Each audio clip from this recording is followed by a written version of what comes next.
Hi, I'm Anna from Blazin Fiddles and I'm going to teach you some chord backing for the Bacon Allocation, a tune that I wrote. And there's another video where you can learn the melody, but in case you're just after the chords, I'll play the tune round once for you and then break down the chords for it. It's particularly the second part of this tune.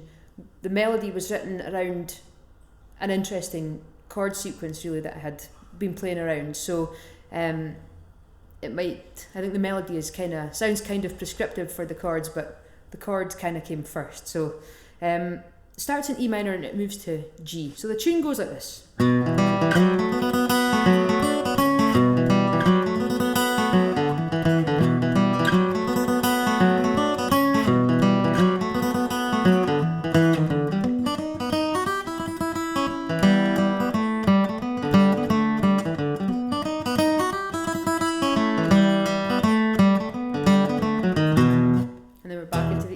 First part. So the E minor chord that we're going for here is it's like a B minor shape up on the 7th fret. So it's like a bar with that open E string under it. And the first part has a sort of heavy backbeat feel to it.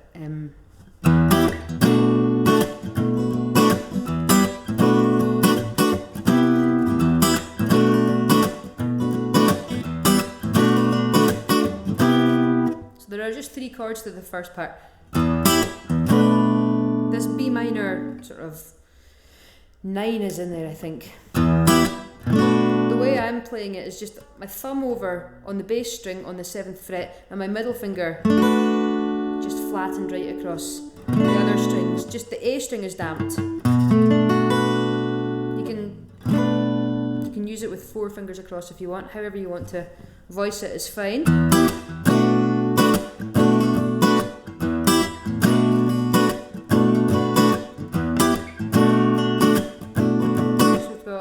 One, 2, 3, 4. 1, 2, 3, 4. Then this third chord is a C major 7. So from this E minor shape that we've got at the first chord, take your index finger and put it on the 8th fret of the E, the bass string. Use it to damp the A.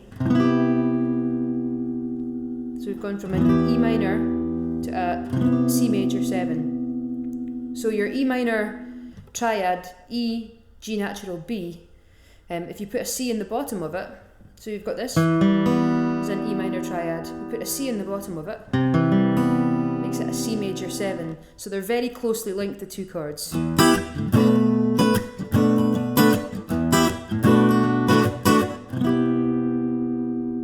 So that comes around a couple of times.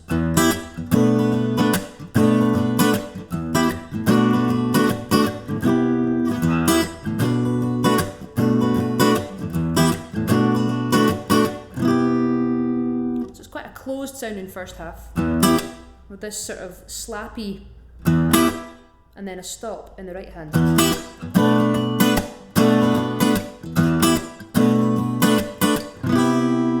And leave that C to ring.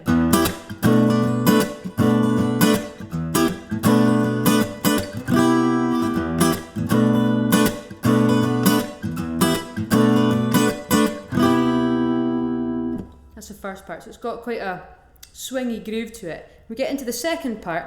The chord sequence that it's written around is G to B7 to E minor to A7, A major, and then A minor 7 to D7, back to G, down to D. Then that whole thing comes again, but finishing on a B7. So we've got G, B7, E minor, A7, A minor 7, D7, G, and then we've got a B7 to get back into our first part.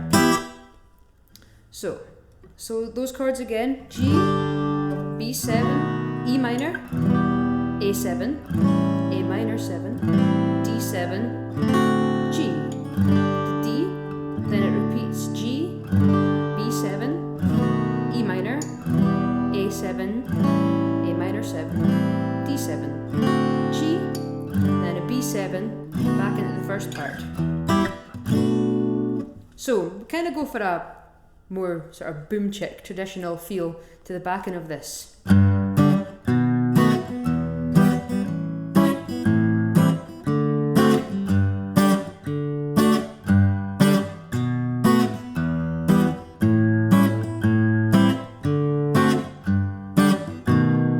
So where we've got there is bass note and then a wee offbeat up in the more trebly strings.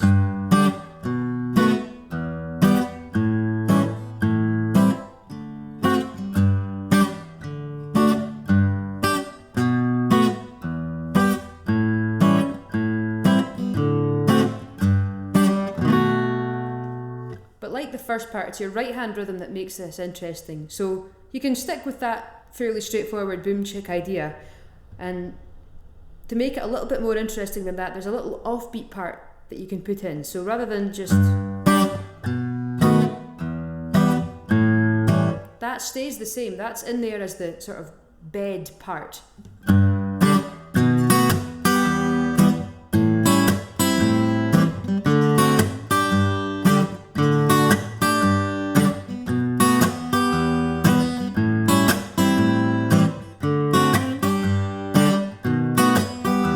So it's all still in there, the boom chick is still there, but there's a little upstroke in the right hand.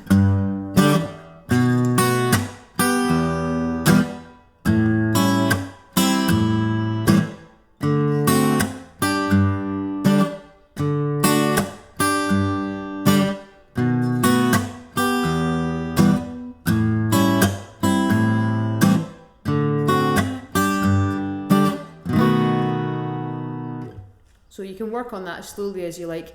Build it up, go from just the straight chords, getting used to the chord pattern, then bring in the boom chick idea, and when you feel comfortable with the rhythm of that, you can try the little offbeat.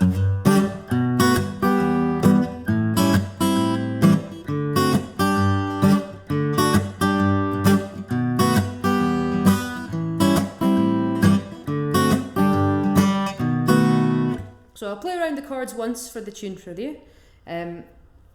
Go in after 4. So this first part's got that slower feeling offbeat thing, and then we've got the boom chick thing in the second part. So after 4, 1, 2, 3, 4.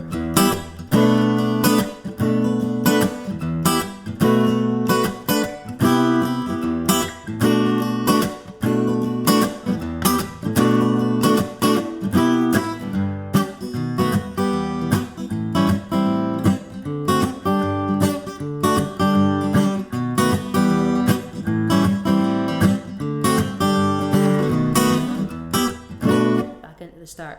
So give that a go. I'll play the melody one more time and you can try going for the backing. 1, 2, 3, 4.